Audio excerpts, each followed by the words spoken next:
ایمان پلورونکي. و اویایمه برخه.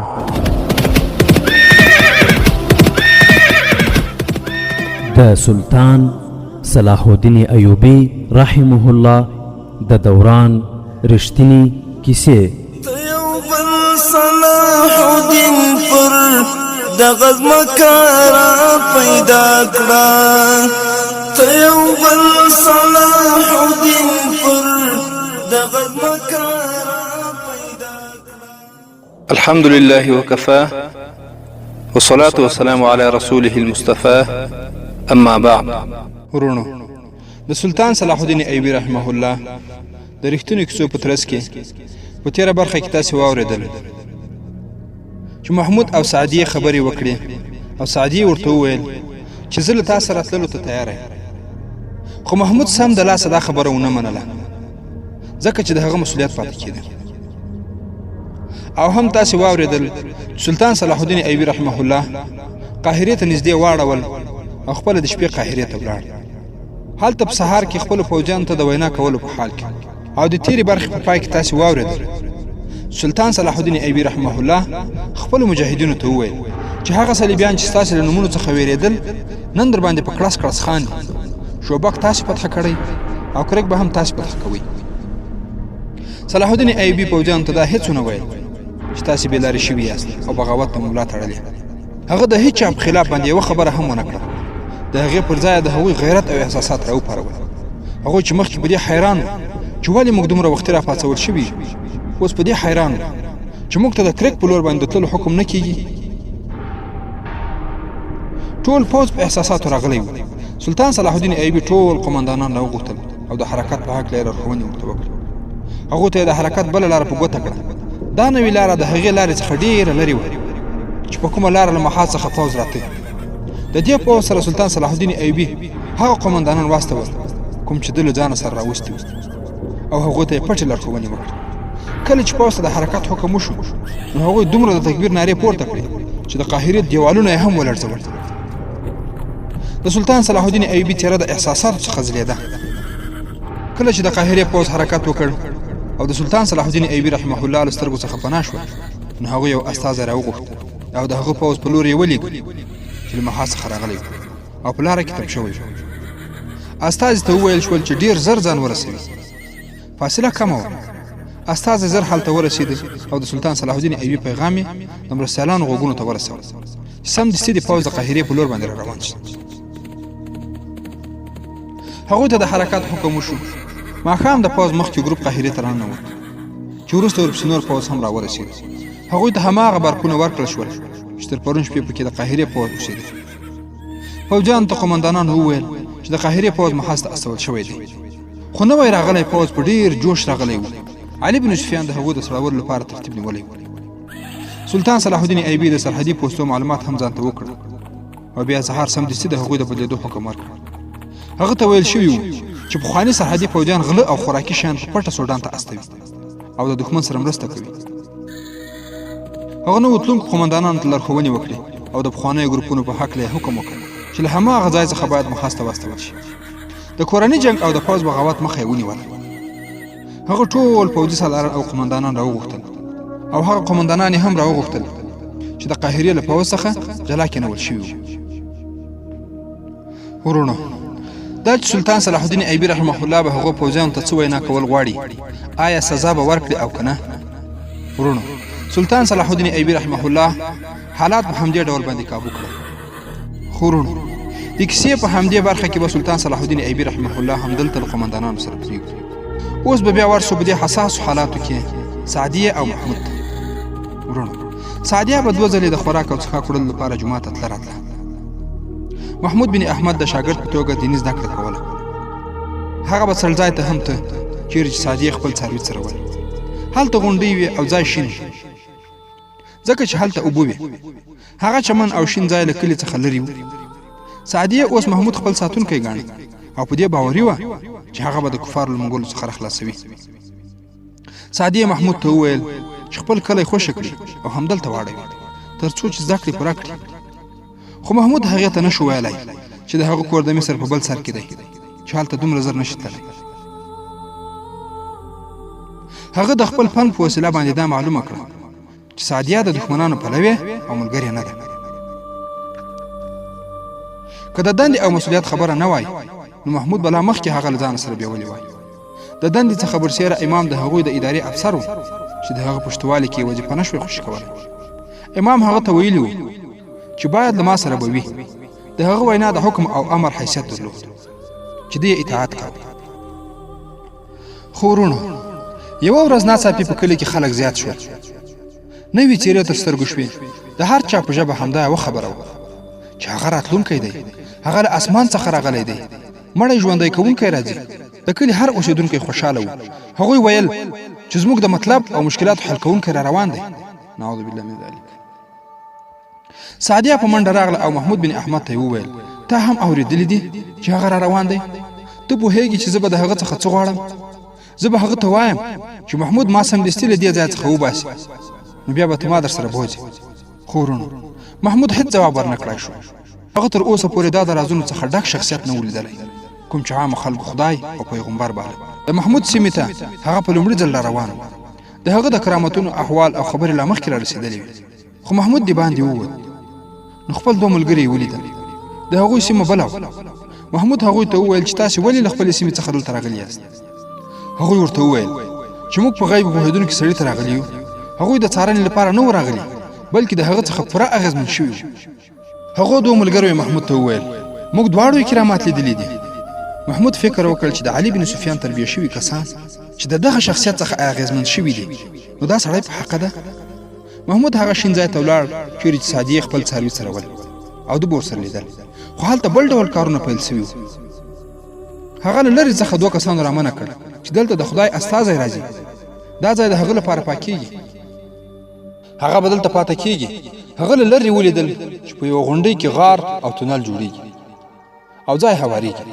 هلته اوس هیڅ چا ته تللو اجازه نه وه. د کلو خلکو خپل کارونه پرېښودل او هلته راټولېدل. نوي او نااشنا خلک به راتلل او د کلي خلکو ته به یې د نوي شخصیت په هکله معلومات وړاندې کول. د هغه کرامتونه به یې هم بیانول. خلک تر اثر او اغېز لاندې راتلل. د شپې خلک خپلو کورونو ته هم نه ولاړل او هلته پاتې شول. د هغه سره د خلکو مینه دومره زیاته وه چې جومات ته هېڅوک هم نه ولاړل. سبا سهار وختي بیا خلک هلته نږدې ورغلل. هغوی لرې ودرول شول. د شپې نابلده خلک نور هم زیات شول. هغو خلکو هلته کندې هم ایستلې. ورونو، له هغو سره څو اوښان وو چې ډېر زیات سامان پرې بار وو. کله چې سامان خلاص شو نو ډېرې خیمې پکې څرګندې شوې چې وروسته یې هغه ودرولې. ماښام تیاره شو. دا شپې تیاره وې. سپوږمۍ د شپې په اخره برخه کې راپورته کېدله. د دې غیب پوهېدونکي په هکله ویل کېدل چې هغه یوازې په تیاره شپو کې خلکو ته ځان څرګندوي. د ماښام څخه وروسته هم خلک هلته پاتې شول. یو لوري ته د کلي مېرمنې هم ولاړې وې چې په دغو مېرمنو کې سعدیه هم وه. هغه ځای چې د راتلونکي شخصیت لپاره پاکول کېده هلته مشعلونه لګېدلي وو. خو ناڅاپه دوه کسان د مېرمنو تر شا راتاو شول چیرې چې سعدیه ولاړه وه. نجونو هغه ونه لیدل. د مخې څخه هم 4-5 کسان راغلل او نجونو ته یې وویل تاسې ولې د دې ځای څخه نه ځئ؟ هغوی د ویرولو په خاطر باندې په نجونو پسې منډې کړې. نو هغوی په منډه شول او هر لوري ته خپرې شول. د شا له خوا یو کس په سعدیه باندې کمپله واچوله او بل کس کلکه ونیوه. په یوه لاس یې ورته خوله بنده کړه. هغه یو کس په واګه کړ او په منډه شو. یو خو تیاره وه، بله دا چې نجونو منډې کړې نو هېچا هم ونه لیدل چې سعدیه چا له ځان سره وتښتوله. خیر، دا شپه هم تېره سوه. سبا سهار لکه سیلاب چې راغلی د کلي خلک د چمن او نوي جوړ شوي ځای په لوري په منډه شول. خو په دې حالت کې یو کاروان را روان و چې د هغه کاروان په مخ کې 14-15 اوښان را روان وو. په هر اوښ باندې ښکلې ډولۍ ایښودل سوي وې چې پردې یې پرې باندې وې. هغه شخصیت هم په دې اوښانو باندې په یو باندې سپور. ځینې کسانو په خمارونکي اواز سره زمزمه کوله. د اوښانو په غاړو کې غټو غټو ګنګوړګانو داسې اواز او غږ پیدا کاوه لکه چې د دې ساز او موسیقي برخه وي. په ټول کاروان کې هېڅ بې نظمي او ګډوډي نه وه. په هر چا د تقدس او سپېڅلتیا ویره او رعب پروت و. دا د مریدانو او مخلصینو کاروان و چې د مختلفو ځایونو څخه ورسره یو ځای شوي وو. کاروان داسې حرکت کاوه لکه اوښان او د هغه سپاره چې له اسمان څخه راښکته شوي. کاروان هماغه جوړ کړی او شین چمن ته ولاړ. هلته کوچنۍ غونډۍ وې. په یو ځای کې ډېرې خیمې درېدلې وې چې یوه پکې ښه لویه او پراخه وه. او په دې حالت کې د کلي خلک هم شاوه تمبول شول. بیا چا ونه لیدل چې د اوښانو څخه څوک راښکته شول او چیرې چیرې غیب شول. د مریدانو او مخلصینو سیلاب شا ولاړ او هلته ټول خلک په اخلاص او احترام سره کېناستل. د سعدیې د کلي خلکو د دې سپېڅلي شخصیت په هکله خبرې اورېدې. خو ورونو، څومره چې انسان ناپوهه او بې علمه وي، په هماغه اندازه د پټو شیانو معلومولو ته په تلوسه کې وي. هغه په خبرو کې د راز شی پیدا کوي او هلته همدا ډول حالت منځته راغلی. خو امام او محمود د دواړو خلکو سیلاب لید. هغوی تر دې وخته پورې هیڅ هم نشو ویلی چې دا څه دي. هغوی ته د قاهرې له لورې ویل شوي وو چې په سرحدي سیمو کې نوې عقیده خپرول کېږي. تاسې هغه معلومه کړئ او دا پته ولګوئ چې د دې تر شا څوک ولاړ دي، ځکه قاهرې ته تر اوسه پورې په دې هکله کوم معلومات نه واستول سوي. او د دې اصلي علت دا و چې کوم کسان د قاهرې څخه د څارنې لپاره لېږل سوي وو، هغوی ټول د دې نوي غیب پوهېدونکي مریدان او مخلصین سوي وو. هغوی د دې څخه وېرېدل چې د داسې سپېڅلي شخصیت په هکله څرنګه خبرې وکړي. سرحدي پوستو او پوځیانو هم همدا اغېزه منلې وه. اوس نو یوازې د امام خبره پاتې وه چې هغه دا خبره څرګنده کړي چې دا جادو دی، مداریتوب دی او که بل کوم کار.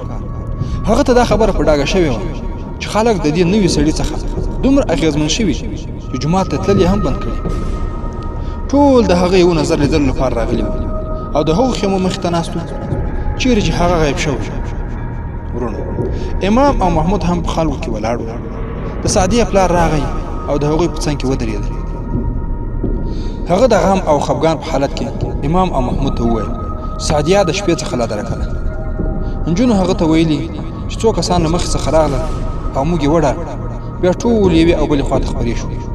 یوې نجلۍ وویل چې ما شاته 2 کسان ولیدل خو نوره پوه نه شو. پلار یې د سعدیې په لټون پسې روان شو.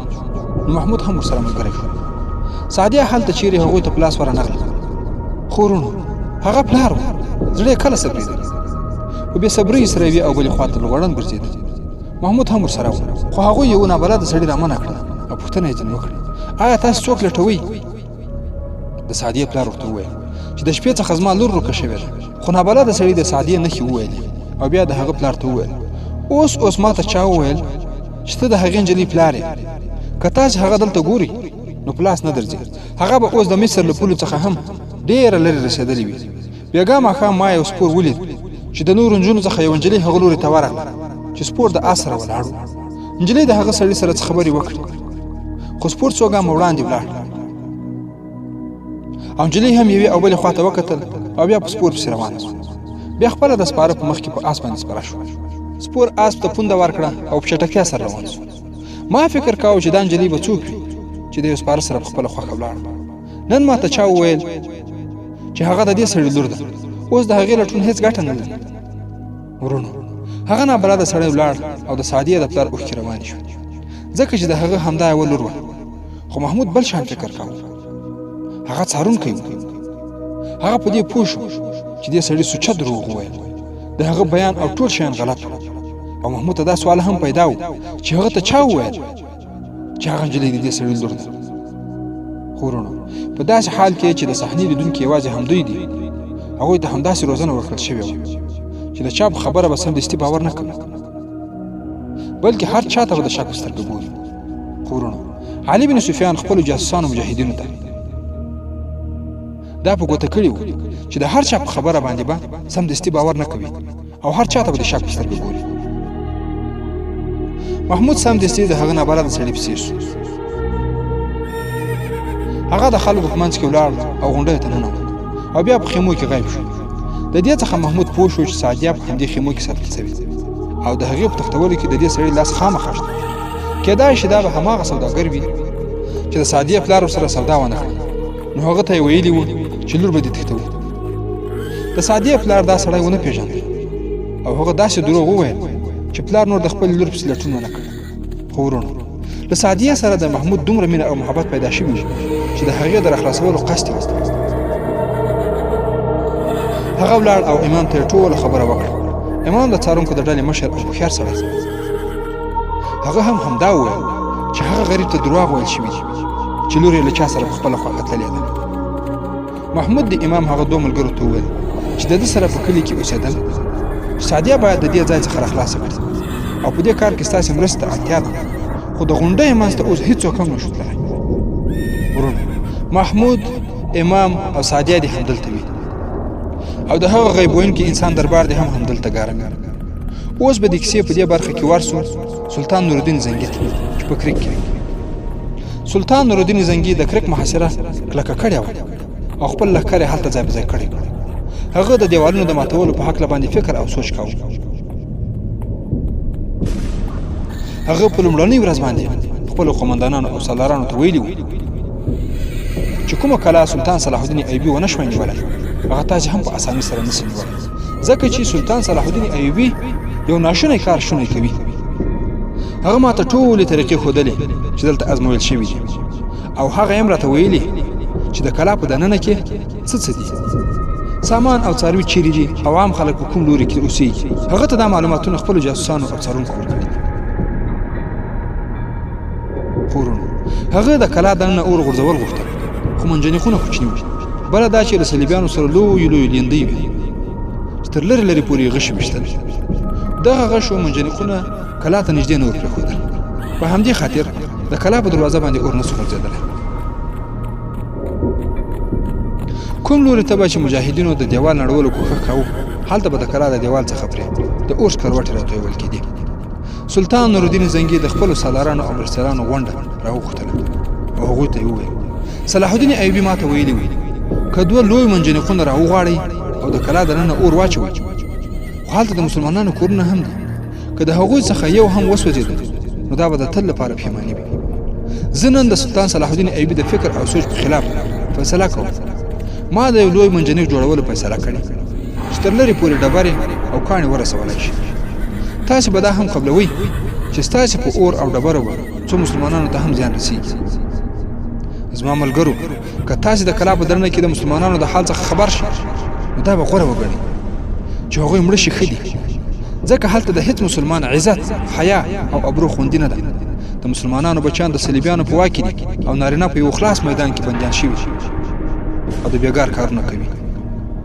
هغوی به دعاګانې کوي چې الله جل جلاله ورته مرګ ورکړي، خو ستاسې محاصره چې څومره اوږدېږي هماغه اندازه د کلا په مسلمانانو باندې کړاوونه زیاتېږي. او دا خو حتمي خبره نه ده چې خامخا دې په دې اور کې مسلمانان وسوځي. که یو څوک پکې مړه شي نو دا قرباني به موږ ورکوو. تاسې هم د مرګ لپاره راغلي یاستئ. که اسلام ژوندی ساتل غواړو موږ هر یو به قرباني ورکوو. زه دا خبرې ځکه درته کوم چې بیا په ما باندې تور پورې نه کړئ. سلطان نورالدین زنګي د کلا په نیونې کې مسلمانانو وژل، په موږ کې هیڅ یو هم داسې فکر نه کوي. ورونو، یو سالار وویل موږ دلته د خپلې پادشاهۍ قایمولو لپاره نه یو راغلي. فلسطین د مسلمانانو خاوره ده. موږ دلته د خپل رسول الله صلی الله علیه وسلم نظام ځای پر ځای کوو. لومړی قبله زموږ ده، د صلیبیانو او یهودیانو نه ده. یو بل سالار وویل موږ هیڅ کله دا نشو منلی چې فلسطین د یهودیانو دی. موږ ټول د سوځېدو او مړه کېدو لپاره چمتو یو. موږ د خپلو بچیانو قرباني کولو ته هم تیار یو.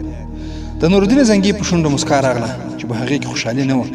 هغه وویل تاسې په دې ښه پوهېږئ چې یهودیان د فلسطین د خپلولو لپاره په کوم محاذ او میدان کې جګړه کوي. یهودیانو خپلې لوڼې او خپل مال او شتمني د صلیبیانو په لاس کې ورکړې تر څو هغه زموږ په خلاف استعمال کړي. د خپل مال، دولت او نجونو په وسیله زموږ په لیکو کې غداران را پیدا کړي. د هغوی ستر هدف مصر دی. د مصر په لویو ښارونو کې د فاحشه او بد اخلاقه مېرمنو شمېر ورځ په ورځ زیاتېږي چې دا ټولې فاحشې، بدکارې او بد اخلاقه ښځې یهودیانې دي. د افسوس خبره دا ده چې زموږ د اسلامي هیوادونو مشران، سوداګر او امیران د یهودیانو په ښکلي جال کې نښتي دي. په هغوی کې بې اتفاقي او اختلاف پیدا سوی. کفار اوس هغوی په خپلو کې سره جنګوي. که موږ بیدار او ویښ نه شو نو حتما به یهودیان د مسلمانانو لومړۍ قبله خپل وطن ګرځوي. نن حالات تاسې وینئ ورونو چې د مسلمانانو لومړۍ قبله د چا په لاس کې ده. خو انشاء الله تعالی د اسلامي امارت مجاهدین به د مسلمانانو لومړنۍ قبله د نړۍ د مجاهدینو په مرسته او د الله په نصرت سره فتح کوي انشاء الله تعالی. هغه پسې وویل او مسلمان هیوادونه په خپلو کې سره جنګوي، خو مسلمانان په دې نه پوهیږي چې د دې خپل منځي جګړو تر شا د یهودیانو او صلیبیانو لاسونه دي. دا به د مال، شتمني، شراب او ښځو په وسیله کېږي چې اوس یې پیل شوی دی. که موږ خپل راتلونکي نسل ته د قدر او عزت ژوند غواړو، نو باید اوس خپل ځانونه او اولادونه قرباني ته وړاندې کړو. زه د نوې میاشتې تر راختلو پورې کریک نیول غواړم، که د کلا کنډوالې هم په لاس راشي. موږ نور ځنډ نشو کولی. موږ به یهودیان او صلیبیان د روم په بحیره کې ډوبوو. دا کار به خپل ژوند کې سرته رسوو. زه داسې محسوسوم چې زموږ څخه به وروسته د اسلام بیرغ د غدارانو او صلیبیانو غلامان او تالیڅټې په لاس کې نیسي او هغوی ته به په لاس ورځي. خو ورونو، سلطان نورالدین زنګي له ځانه سره د کسبکارانو یوه ډله ساتلې وه. هغو کسبکارانو ته ویل سوي وو چې د خرما او اوږدې اوږدې ونې راووهئ او د هغې څخه غټ غټ منجنیقونه جوړ کړي. هغه د کسبکارانو په صلاح او مشوره باندې څو نورې ونې هم ووهلې، تر څو د هغوی څخه تر وچوالي مخکې کار هم واخلي. کسبکاران شپه او ورځ په کار باندې بوخت وو. د دې په خوا کې هغوی د غټو ډبرو انبارونه جوړ کړي وو. له هغه سره د سلطان صلاح الدین ایوبي پاتې ورغورځونکي مواد هم وو. سلطان نورالدین زنګي له ځانه سره هم ور اچونکي او اوبلن مواد راوړي وو. هغه د اور ګولۍ جوړې کړې. په همدې ورځو کې د صلاح الدین ایوبي رالېږل شوی لښکر او پوځ هم محاذ ته راورسېد. سلطان نورالدین زنګي ته ویل شوي وو چې د قاهرې پوځ بغاوت ته تیار دی، خو چې کله هغه پوځ او لښکر معاینه کړ، نو په هغوی کې د بغاوت اثر هم نه ښکارېده. سلطان نورالدین زنګي د سلطان صلاح الدین ایوبي په شان هوښیار او لرې لیدونکی انسان و. هغه په خپلو مؤثرو خبرو باندې هغوی نور هم راوپارول. هغوی لا مخکې سلطان صلاح الدین ایوبي راپارولي وو. خو ورونو، یوه ورځ لمر پرېوتی و. صلیبي واکمنانو او قمندانانو د کلا په منځ کې په یوه غونډه او کنفرانس کې ګډون کړی و. د هغوی د خبرو څخه څرګندېده چې د محاصرې په هکله باندې هېڅ اندېښنه نه لري. ورونو، دا چې دوی به په دې غونډه کې کوم نظرونه وړاندې کوي او د محاصرې په اړه باندې به څه پلان نیسي او هلته به په مصر کې سلطان صلاح الدین ایوبي رحمه الله حالات څنګه کابو کوي او کوم پلان به په مخ کې لري او څه فکر کوي چې د سعدیه او محمود کیسه به تر کومه ځایه پورې ورسېږي. دې او د دې ته ورته پوښتنو ځواب له نورو جهادي او تربیتي تفسیرو سره را روانو برخو کې واورئ ان شاء الله تعالی. د 78مې برخې پای.